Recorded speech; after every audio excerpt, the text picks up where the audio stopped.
লোকে তো তোর বাবাকেও বলবে, কার ঘরে জন্ম নিল এত বড় অসভ্য, এত বড় চরিত্রহীন। তুমি তো তোমার বাবাকেও শেষ করে দিলা। আমি একটু আগে বলে আসছি, কোন পাপীকে মানুষ আর মানুষ নামে ডাকে না, ওই পাপের নামে ডাকে। কোন পাপীকে মানুষ আর মানুষ নামে আর কোনোদিন ডাকে না বাপ, পাপের নামে ডাকে। যে সুদখোর হিসাবে একবার চিহ্নিত হয়, সামনে হোক আর পিছনে হোক, মানুষ তাকে সুদখোর হিসাবেই ডাকে, হারামখোর হিসাবেই ডাকে, ঘুষখোরেই বলে, তাকে কিস্তি করেই বলে। নেশাখোরকে মানুষ নেশাখোরই বলে। নেশাখোর, মদখোর, গাঁজাখোর, পুট্টাখোর, বাবাখোর, ইয়াবাখোর, ডাইলখোর, হারাম করেই বলে বেটা। অরে আর কোনোদিন তোকে মানুষ বলবে না। 100 বছর পরে হলো তোর নাতি বেটা হলেও তোর পাপের প্রায়শ্চিত্ত দেবে, তোর নাতিকেও মানুষ বলবে। তুই কথা বেশি কইস না, তোর দাদা অসতা ছিল বেটা, যা যা বেটা, লম্পট বেটা, চিনি না তোরে বেটা। তোর দাদা সিটারের হদ্দারা ছিল, চিনি না? তুমি সেই দাদা, তুমি সেই বাবা। আজকের চরিত্রহীনতার মূল্য তোমারে দিতে হবে, তোমাকে দিতেই হবে। এই জন্য একটা ছেলেকেও বলি, একজন বাবাকেও বলি, কোন পাপী, আমি কিংবা আপনি, গুনাহ কেউ চালাক মনে করেন না, চালাক মনে করেন। একটা কুকুর, একটা বিড়াল, একটা জঙ্গলের প্রাণী, সে মুক্ত স্বাধীন মন মতো চলে বলে সে খুব সম্মানী কিছু, অথবা খুব বেশি মর্যাদার কিছু না। এটা বাঘেরও তো কেউ ধরুন না নাই, সিংহেরও তো কেউ ধরুন না নাই, তাই বলে খুব দামি সে। হাতি কেউ তো ধরুন না কেউ নাই। তাহলে তোমরা অনেক ছেলে মনে করতেছ ইদানিং কালে আইসা খুব বেশি বাড়াবাড়ি করতেছ। তোমরা মনে রাখো বাবা, বেশি বাড়াবাড়ি করছো। আমি বললাম তোমাদের গুনাহ সীমা ছাড়াইয়া যাচ্ছে, তোমাদের বেনামাজি চেহারা জিন্দেগি সীমা ছাড়াইয়া যাচ্ছে। তোমরা নিজের হাতে রবের আযাব টেনে আনতেছ। তোমরা আল্লাহকে যেন চ্যালেঞ্জ করছো যে আমরা আমাদের এলাকার অধিকাংশ যুবক নামাজ পড়বো না, সেজদা দেব না, আপনার কি করতে পারেন আপনি দেন। আল্লাহ বলছে ঠিক আছে বান্দা, আমিও দেখাবো। ইনসাফ করো। তোমরা এখানে যে ছেলেরা আসো, তোমরা নর্থ বেঙ্গলের না, তোমরা পার্বত্য চট্টগ্রাম থেকে আসো নাই কেউ, তোমরা উত্তরবঙ্গের মানুষ না, তোমরা রংপুর দিনাজপুরের ছেলে না, তোমরা খুলনার না, তোমরা ময়মনসিংহের ছেলে না, তোমরা এখানকারই 2-4-10 কিলোমিটারের ছেলে। বেনামাজি ইনশাআল্লাহ 100টা দাঁড় করাইলে 98টা ঠিক হবে। বেনামাজির চেহারা দেখলেই চিনা যায়। ও তো আল্লাহর দুশ্মন, ওরে চিনব না কেন? ও তো নবীর দুশ্মন, ও তো কোরআনের দুশ্মন, ও তো ইসলামের দুশ্মন। তাকে চিনব না কেন? ওরে দেখলেই বোঝা যায়। বেনামাজি তো বেহায়া, বেনামাজি তো গাদ্দার, বেনামাজি তো অহংকারী, বেনামাজি তো অসভ্য, বেনামাজি অকৃতজ্ঞ। মানুষের 10 টাকার কৃতজ্ঞতাও তো আদায় করে বেটা। একটা বন আর 1 কাপ চা খাওয়াইছে যে 1 সপ্তাহ 15 দিন পরেও তাকে দেখলে মানুষ তার প্রতি একটু কৃতজ্ঞতা হয় যে উনি আমারে গত 15 দিন আগে একটা বন খাওয়াইছে, 1 কাপ চা খাওয়াইছে। আর এত বড় আসমান ও জমিন, এত লক্ষ কোটি কোটি নিয়ামত দিয়ে যে আল্লাহ আমাকে 24 ঘন্টা লালন পালন করছেন, আমি তাকে একটা সেজদাও দিলাম না। এত বড় গাদ্দার কি মানুষ হয় বেটা? কোন জানোয়ারও তো এত বড় গাদ্দার হয় না, কোন কুকুর বিড়ালও তো এত বড় গাদ্দার হইতে পারে না বেটা, কোন পশুও তো এত বড় গাদ্দার হইতে পারে। এই জন্য আল্লাহ নাফরমানকে পশু বলতেও নারাজ। বালহুম আদাল বলে নাই? বলছে কিনা বলে? আল্লাহ বলছে নাফরমান পশুর চাইতেও নিকৃষ্ট। বালহুম আদাল। ও কুকুরও না, ও ও বিড়ালও না, ও শুকরও না। উর্দু কিতাবে আমরা পড়ছি শুকর শুকর। এই যুবক, শুকর কোন সকালবেলা একবারে চোখ খোলে না। শুকরের নিয়ম, শুকর একটু একটু করে চোখ খোলে সকালবেলা। কেন? কিতাবে লিখছে, মনীষীদের বক্তব্য, যে শুকর আল্লাহকে বলে, আল্লাহ প্রথম দৃষ্টি যেন কোনো বেনামাজির উপরে না পড়ে। কিতাবে আছে কুত্তা আল্লাহর কাছে প্রতিদিন ভোরে ঘুম থেকে যখন উঠে প্রথমবার কুত্তা আল্লাহর কাছে ফরিয়াদ করে, আল্লাহ প্রথম নজর কোনো বেনামাজির উপরে যেন না পড়ে। তোকে কুত্তা ঘৃণা করে, তোকে শুকর ঘৃণা করে। এই জন্য তোমার চুল তোমার কাছে সুন্দর লাগে, তোমার কাছে ভালো লাগে, আর কারো মূলত ভালো লাগে। এই জন্য নিজের চুল নিজেই ফিরায়, নিজের ছবি নিজেই উঠায়, নিজের ছবি নিজেই দেয় ফেসবুক। কারণ কোনো ছাগলও তো হের দিকে চায় না, কোন বেটা কি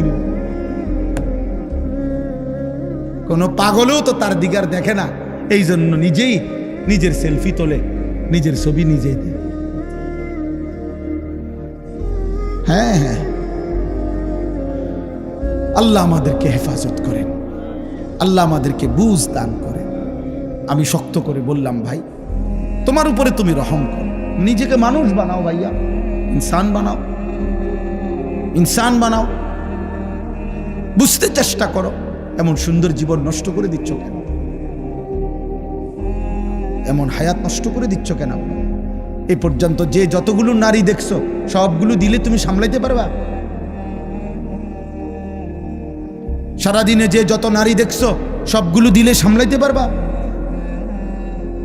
তাইলে এত নারী দিয়ে করবা কি? এত নারী দিয়ে করবা কি বাপ? এত নর্তকী দিয়ে তুমি করবা কি? নর্তকীর কাছে তো কিছু নাই বাবা। মোবাইলেই যে নারী তার ছবি দিয়ে লাইছে, নাটকেই যে নারী তার ছবি দিয়ে ফেলছে, এই বাপ তার কাছে তো আর কিছু নাই। যা ছিল সে তো পয়সার মূল্যে বিক্রি করে দিছে, ওর কাছে তো কিছু নাই। ওর হাসি তো ধোকা, ওর দেহ তো ধোকা, ওর রূপ যৌবন তো ধোকা। বেহায়া নারী, বেপর্দা নারী, সে তো নিজের রূপ আর যৌবন ফেরি করে দিছে। সে তো খোলা মাঠে ছেড়ে দিছে যে বুড়া জোয়ান, আতুর, লুলা, পঙ্গু, প্যারালাইজড, অসল, যায় পারো আমারে দেখো, তুমি দেখলেই আমার পয়সা আইয়ে। তাহলে সে তো পয়সার জন্য নিজের শরীর প্রদর্শন করছে, তোমার জন্য না। তোমার জন্য হলেও তো একা তোমারে দেখাইতো, আর একা তো দেখায় এই জন্য স্ত্রী, হালাল এবং পবিত্র স্ত্রী, সে শুধু তার স্বামীর জন্যই সাজে, সে শুধু তার স্বামীর জন্যই সাজে।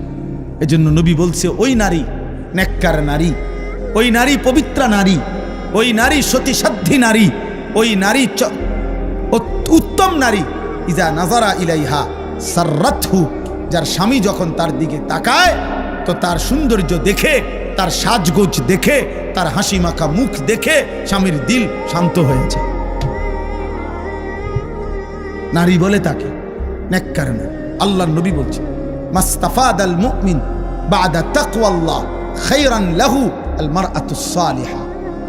নবীজি বলছে, আল্লাহর এই পৃথিবীতে তাকওয়ার পরে ঈমান, ইসলাম, নামাজ, রোজা, বন্দিগি, এই ইবাদতের পরে কোনো ব্যক্তি দুনিয়ার সর্বশ্রেষ্ঠতার যে অর্জন, সম্পদ, নেয়ামত, দুনিয়াবি যা সে পেল, তার মধ্যে সর্বশ্রেষ্ঠ নেয়ামত আল মারআতুস সালিহা, একজন সতী সাধ্যী পবিত্রা নেককার স্ত্রী। বিশ্বাস করে কেউ যদি একজন নেককার স্ত্রী না পায়, চরিত্রহীন স্ত্রী মিলে যায় কারো, সে শেষ। আর কেউ যদি নেককার একজন বিবি পায়, গোটা পৃথিবীর সবচেয়ে বড় নিয়ামত সেই পায়। এই পৃথিবীর বাকি সম্পদ কুটিবার পাওয়ার চাইতেও একজন পবিত্র, নেককার, চরিত্রবান, পর্দানসীন, সতী সাধ্যী স্ত্রী মিলে যাওয়া, আল্লাহর কসম, এটা জীবনের সবচেয়ে বড় প্রশান্তি, সবচেয়ে বড় আনন্দ, সবচেয়ে বড় সান্ত্বনা। আর সেটা মিলবে না বাপ। আমার আব্বা একটা ছেলেকে বলি, এই লাগাতার অব্যাহত নারী দেখলে, ছবি দেখলে, জিনা ব্যভিচারের দৃশ্য দেখলে পবিত্র নারী মিলবে না। এটা আল্লাহর ওয়াদা, কোরআনের ওয়াদা। আয-যানি লা ইয়ানকিহু ইল্লা যানিয়াতান আও মুশরিকা। আল্লাহ কোরআনে বলছে ব্যভিচারী পুরুষ তার কপালে বিবাহিত, সে যাকে করবে সেটা দুইটা হবে। আল্লাহ পাক বলছে হয় জানিয়া আরেকটা ব্যভিচারিণী নারী, আও মুশরিকা অথবা কোনো মুশরিক নারী। কসম খোদার, কোরআন শরীফের আয়াত। ওয়াজ-জানিয়াতু লা ইয়ানকিহুহা ইল্লা জানিন আও মুশরিকুন। আল্লাহ বলছে এবং কোন নারী যদি ব্যভিচারী হয়, নারী যদি চরিত্রহীন হয়, আল্লাহ ওয়াদা দিছে ওর কপালে স্বামী জুটবে যেটা, এটার পরিচয় হবে দুইটা, হয় সে ব্যভিচারী পুরুষ আর নয়তো মুশরিক। আর কেমনে কইতো আল্লাহ? বাংলায় কইতো? আর কেমনে বলতো বাবা? বাংলায় বলতো, বাংলায় ওয়াহুররিমা যালিকা আলাল মুমিনিন। এবং আল্লাহ বলেন কোন ব্যভিচারী পুরুষ কিংবা ব্যভিচারিণী নারী ঈমানদারের জন্য হারাম, ঈমানদারের জন্য হারাম করে দেওয়া হয়। ওয়াহুররিমা, হারাম করে দেওয়া হয়।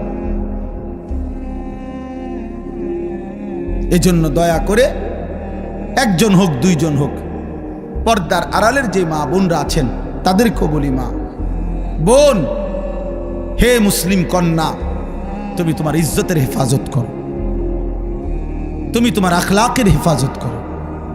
রাস্তার কোনো দুষ্ট, মহল্লার কোনো চরিত্রহীন যুবকের ফাঁদে তুমি তোমার ইজ্জত দিয়ে দিও না। ও তোমাকে ধোঁকা দিবে, ও তোমাকে ধোঁকা দিবে। আল্লাহ আমাদের বোনদেরকে, মেয়েদেরকে, ছেলেদেরকে, আমাদের নওজওয়ানদেরকে হেফাজত করে। কোরআনুল কারীমের যে আয়াত দুইটা পড়ছি, আমি এবার এই দুইটা আয়াতের সংক্ষিপ্ত, এই আর 10টা মিনিট লাগবে না ইনশাআল্লাহ, তর্জমা বলেই আমার কথা শেষ করছি। আল্লাহ তাআলা বলছেন, দেখেন কিছু ছেলে এখনো কথা বলে, আল্লাহ তোমাদেরকে মাফ করে দেন। আহারে সন্তান, কোনোভাবেই থামানো গেল না। কত বড় বদনসিব সন্তান। আল্লাহ কোরআনে বলছে, আমার কথা যখন হয়, সেই কথার থেকে যে বিমুখ হয়, কোরআন শরীফের আয়াত আছে, তার চাইতে নিকৃষ্ট জালেম এই পৃথিবীতে আর কেউ হয়। আমি এটা খুব ভয় পাই। এক তো হলো আমি শুনলাম না, কোনো অসুবিধা নাই, আমি ঘুমায় গেলাম, চলে গেলাম। এখানে কি পুরা এলাকার মানুষ আসছে সবাই? তো যারা আসে নাই আজকের ওয়াজে তারা পাপী না? কেন পাপী হবে? সে শুনে নাই আর কি, এতটুকু হইতে পারে যে ওনার কোনো ব্যস্ততা থাকতে পারে, ক্লান্তি থাকতে পারে, ঠিক আছে। কিন্তু এখানে আসা অত্র ইউনিয়নের প্রত্যেকের জন্য ফরজে আইন, তাই কিন্তু মাঝখানে যারা ডিস্টার্ব করলো, কত আল্লাহর কোরআনকে বাধাগ্রস্ত করলো, আল্লাহর কথা বলতে বাধাগ্রস্ত করলো, এটা কিন্তু বড় আজলাম, বড় নিকৃষ্ট পাপ, বড় পাপ। আল্লাহ হেফাজত করো। তোমরা যদি কোনো বিবেকবান যুবক থাকো, তাহলে তোমরা গিয়ে কমপক্ষে করে বলো যে ভাই, তোর আল্লাহর ওয়াস্তে, আমি দেখছি এখানে একজন চাচা একটা সুন্দর কাজ করছে, ইচ্ছা করে আমি বললাম না, কিন্তু আমি খেয়াল করছি, একটা ছেলে মোবাইল উঠাইছে, ওই চাচা ওনার টর্চ লাইট দিয়া তার টর্চ লাইট মাইরে বুঝাইছে যে তুই বেদাল করিস না, অন্তমকটা হইল।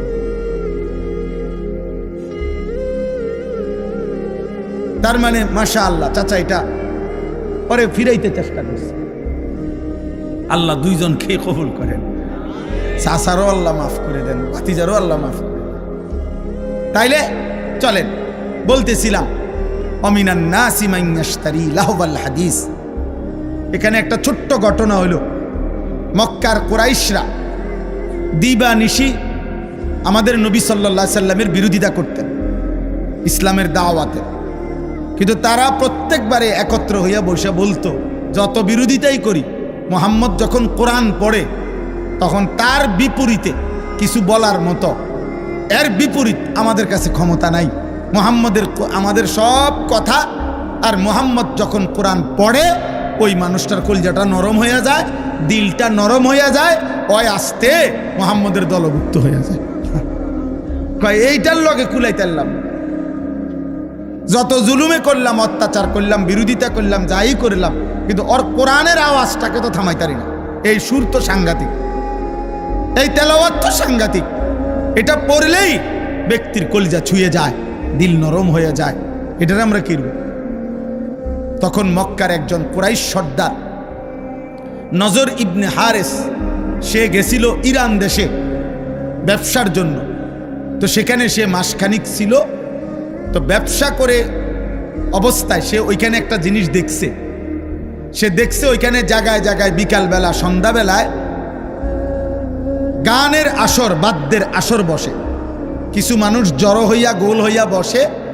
একজন গায়িকা, দাসী, কৃতদাসী, সে গায়িকা বাদ্যের তালে তালে সে পুরান আমলের কিচ্ছা কাহিনী, গল্প সুর দিয়া দিয়া টাইনা টাইনা গায় এবং নাচে, বাদ্যের তালে তালে বলে।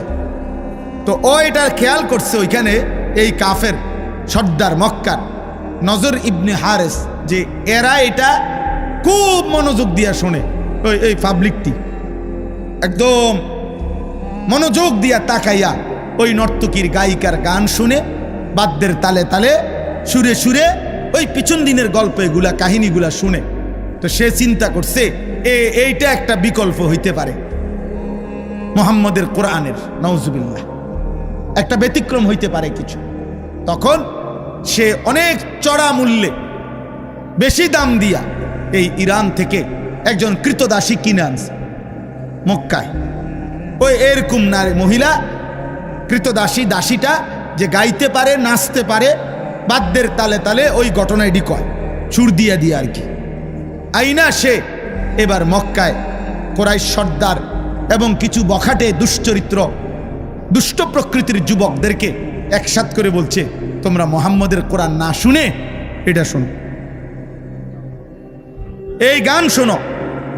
এই নর্তকীর নাচের সাথে সাথে দেখো কি সুন্দর সুন্দর কিচ্ছা কয়, ঘটনা কয়, নাউজুবিল্লাহ। ফলে মোটামুটি কিছু দুষ্ট ছেলে ফেলে, অসৎ প্রকৃতির মানুষ এই গান বাদ্যের আসরে, ওই নর্তকীর নাচের আসরে বসা শুরু করছে। আর তখন এই নজর ইবনে হারেস এই কোরআন নিয়ে বিদ্রুপ করতো। হ্যাঁ মুহাম্মদ, এবার দেখমু চাই তোমার কোরআন দিয়ে তুমি কদ্দুর কি করো। আমিও বিকল্প লোক আনছি, দাসী আনছি, আমিও গানের আয়োজন করছি। এই জন্য সে প্রতিদিন তখন গানের আয়োজন করত, বাদ্যের, আল্লাহ নবীর কোরআনের বিরুদ্ধে, আর কোরআনকে উপহাস করত, ঠাট্টা করত। এই পাপী লোকটার এই গান বাদ্যের এই মন্দ আচরণের জবাবে আল্লাহ তাআলা এই আয়াত নাজিল করছে। সূরা লোকমান 21 নম্বর পারা, 31 নম্বর সূরা। এই সূরার মধ্যে আল্লাহ তাআলা বলেন, আমিনান নাসি মান ইয়াশতারি লাহওয়াল হাদিস লিয়ুদিল্লা আন সাবিলিল্লাহি বিগাইরি ইলমিন। আল্লাহ বলে, হে নবী শুনেন, কিছু নিকৃষ্ট পাপী আছে এমন, যারা প্রতিনিয়ত গুনাহ মিশ্রিত কথা, বেহুদা অনর্থক কথা সংগ্রহ করে আমার বান্দাদেরকে অজ্ঞতা, মূর্খতা বশত আমি আল্লাহর পথ থেকে পথভ্রষ্ট করার জন্যে, ওয়াত্তাখিযাহা হুজুয়া, এবং আমার কোরআন, আমার দ্বীন, আমার শরীয়তকে ঠাট্টা করে, উপহাস করে। উলাইকা লাহুম আযাবুম মুহিন। আপনি তাদেরকে বলে দিয়েন, আমি আল্লাহ তাদের জন্য রেখেছি অপমানকর, লাঞ্ছনাকর চূড়ান্ত আযাব। ওয়া ইদা তুতলা আলাইহি আয়াতুনা, আল্লাহ বলেন, গান বাদ্যে আসক্ত এই পাপী এত বড় জঘন্য যে যখনই আমার কোরআন পড়া হয় অহংকার করে সে আমার কোরআন থেকে মুখ ফিরায় নেয়। কাআন লাম ইয়াসমাআহা কাআন্না ফি উযুনাইহি ওয়াকরা। সে এমন একটা ভাব নেয় কোরআনের মোকাবেলায় যে যেন সে শুনেই নাই, অথবা তার কানে বধির, আগের থেকেই শুনে না। আল্লাহ বলেন, ফাবাশশিরহু বিআযাবিন আলীম। হে নবী, এই নাফরমান, এই অহংকারী, এই মুতাকাব্বির, যে আমার কোরআনের বিপরীতে গান শুনে, বাদ্য শুনে, গায়িকা, নৃত্যের আসর, গানের আসর জমায়, গানের আসরে বসে, আল্লাহর কসম, আল্লাহ বলেন তাকে আপনি অত্যন্ত মর্মান্তিক আযাবের কথা বলেন। এ দুইবার বলছে, একবার বলছে আযাবুম মুহিন, আরেকবার বলছে আযাবিন আলিম। একবার বলছে প্রথমত অপমান করব, তারপরে আযাব দেব, আবার বলছে মর্মান্তিক আযাব দেব। আজকে আমি শুধু এই শেষ 5টা মিনিট আর এই কথাটাই শুধু বলতে চাই। প্রিয় নওজোয়ান ভাই, কোনো এক ভাই যদি তুমি শুনে থাকো, বাবা তোমারই আমি বললাম, যাও, তোমার জন্যই আমি ভাবলাম। এক কিশোর যুবক, আমার জীবনের একটা স্বপ্ন। আসলে আমি একটু বেশি অস্থিরতা বোধ করি মূলত আমাদের এই কিশোর নওজোয়ান আগামী দিনে ইসলামের জন্য আমরা যদি এদেরকে না ফিরাই, বলেন আগামীর ইসলামের জন্য লড়বে কে? আসলে বাস্তব সত্য কথা হলো বাপ, শুধুমাত্র ইজতিনে এই যুদ্ধ, মুসলমান আর ইয়ার যুদ্ধ, খোদার কসম এই কোরআন সামনে বললাম, এই যুদ্ধ এতটুকুর জন্য এখানে সীমাবদ্ধ। ইউরোপ, আমেরিকা এবং এরা কোনোভাবেই বিশ্বাস করেন এখানের জন্য শুধু যুদ্ধ করছেন।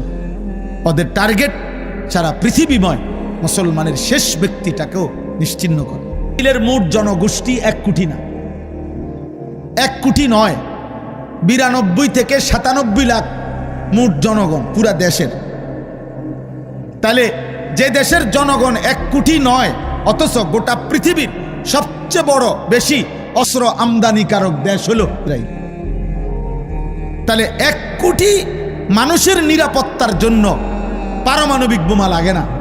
1 কোটি মানুষের নিরাপত্তার জন্য এত মারণাস্ত্র, এত অত্যাধুনিক, এত কোটি কোটি, হাজার হাজার, বিলিয়ন বিলিয়ন, ট্রিলিয়ন ডলারের অস্ত্র লাগে না বাপ।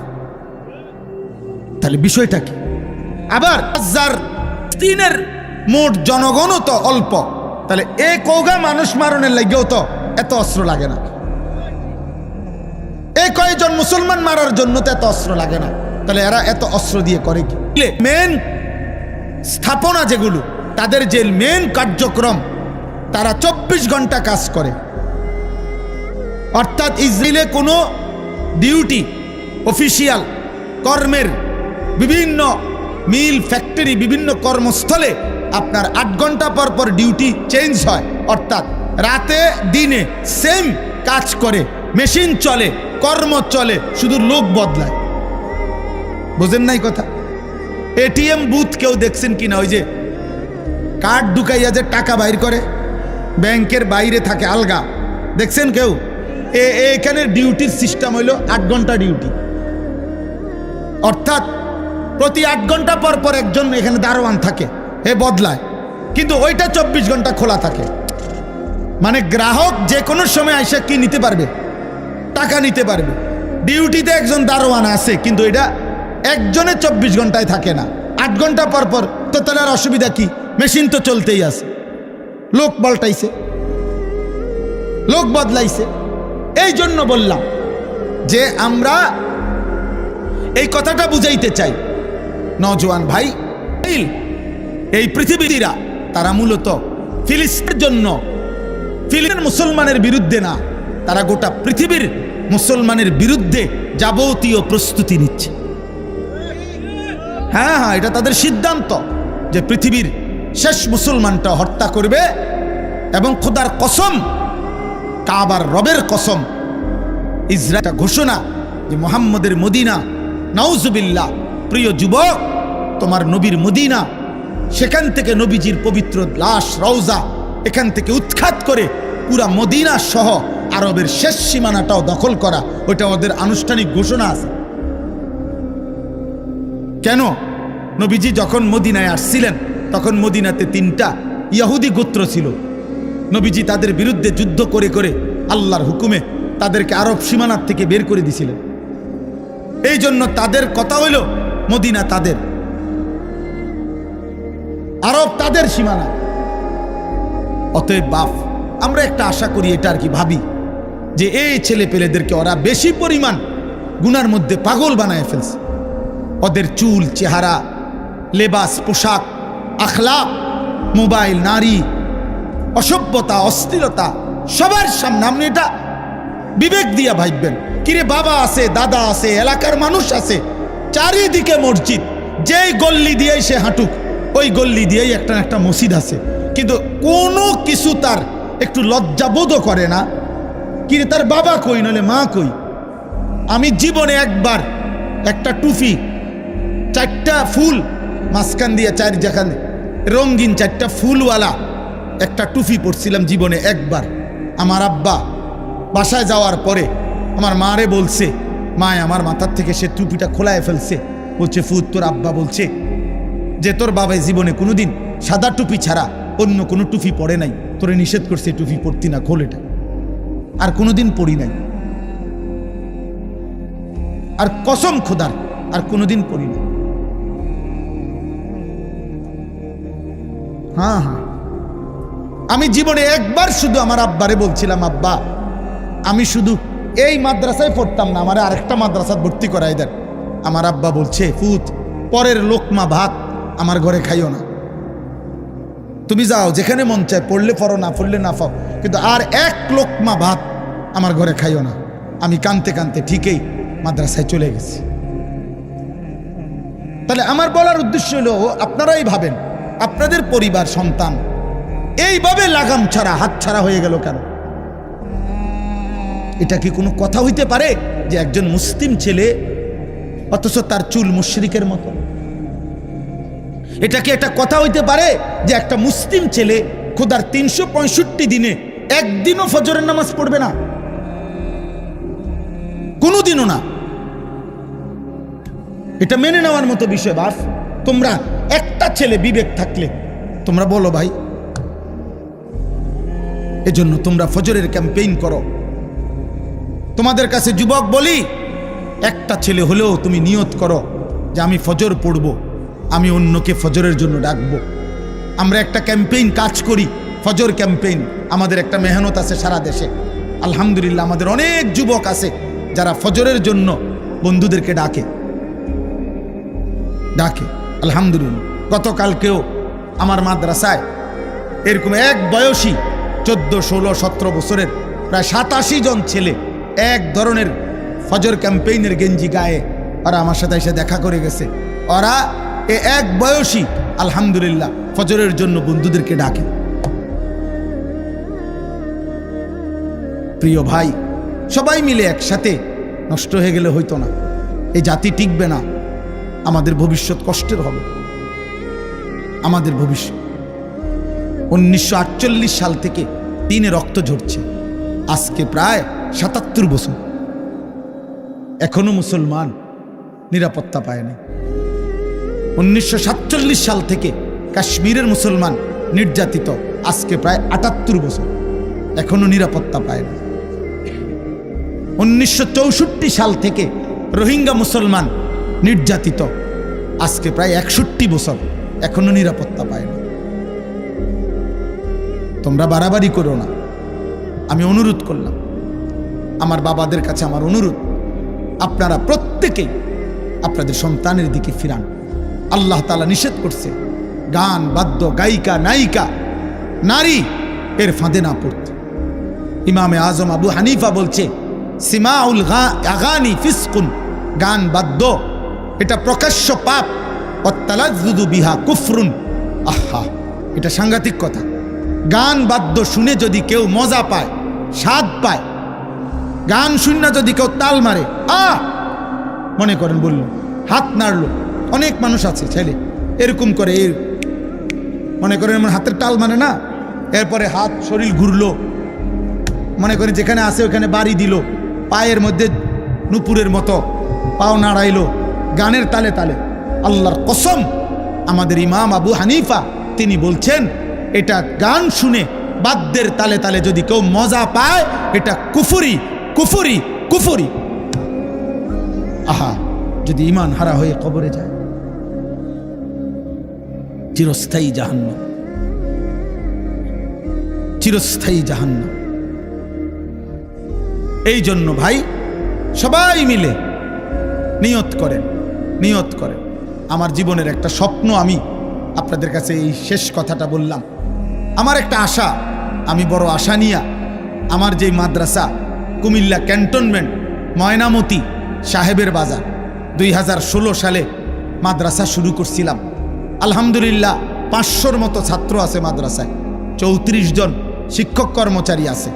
কিন্তু এই মধ্যে আইসা আজকে 1-1.5 বছর আমার স্বপ্ন যে আমি একটা নতুন মাদ্রাসা আরেকটা করতে চাই, যেখানে উদ্দেশ্য সারা বাংলাদেশের যত স্কুল কলেজ বিশ্ববিদ্যালয়ের ছেলে, জেনারেল ছেলে পড়ুক বা না পড়ুক, মাদ্রাসায় পড়ার হয়তো সুযোগ পায় নাই, হয়তো কোনো না কোনো কারণে মাদ্রাসার থেকে ছুটে গেছে বা পড়ে নাই, তো ওরা যেন সর্বস্তরে সারা বাংলাদেশ থেকে যে যখন আসে যেটুকু সময় নিয়া ওই যেন দিন শিখতে পারে, ওযু নামাজ আখিরাত আল্লাহ খুদা রসুল সুন্নাত রুকু সেজদা যেন কিছুটা হলো শিখতে পারে। এই জন্য আমি একটা নতুন ভিন্ন মাদ্রাসা করতে চাই, যেখানে 24 ঘন্টা শিক্ষক থাকবে।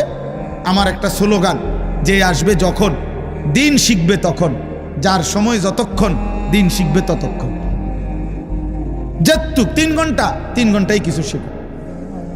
শুক্রবার ছুটি, শুক্রবারে একটু শেখো।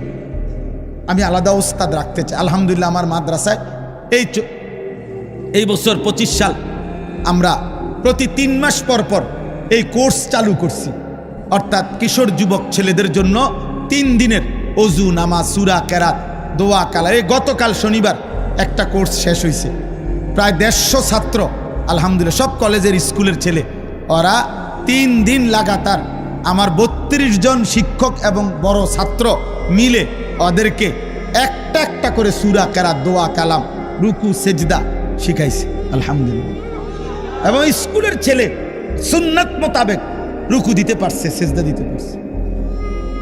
প্রয়োজন পরিমাণ 5টা 4টা সূরা শুদ্ধ করে গেছে। টার্গেট ছিল 11টা, সবাই 11টা সূরা পারে নাই, যে দূর পারছে 3 দিনে। এই জন্য আমি আপনাদের কাছে আশা করি, একটা ছোট্ট আবেদন হইল আমি এই আমার ধারাবাহিক স্বপ্নটা বাস্তবায়নের জন্য আমি একটা বড় জায়গা কিনছি আমার মাদ্রাসার ওইখানে, 118 শতক জায়গা একসাথে। আল্লাহ যদি কবুল করে, বড় স্বপ্ন আমার, 2.5 কোটি টাকার উপরে জায়গার দাম, শুধু মাটির দাম, ক্ষেতের দাম।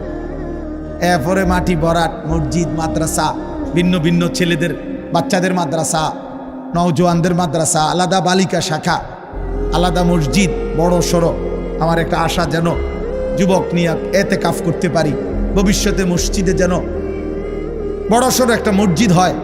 এই সব স্বপ্ন নিয়ে তা আপনাদের কাছে আমি একটা ছোট্ট আবেদন, দেবিদ্বারের অনেক মানুষ আপনাদের সাথে আমাদের সম্পৃক্ততা আছে। আমাদের এই বড় জায়গাটার মধ্যে আপনার 1 মুসল্লা পরিমাণ, নামাজের জায় নামাজ পরিমাণ মাটির দাম, জমির দাম 4200 টাকা।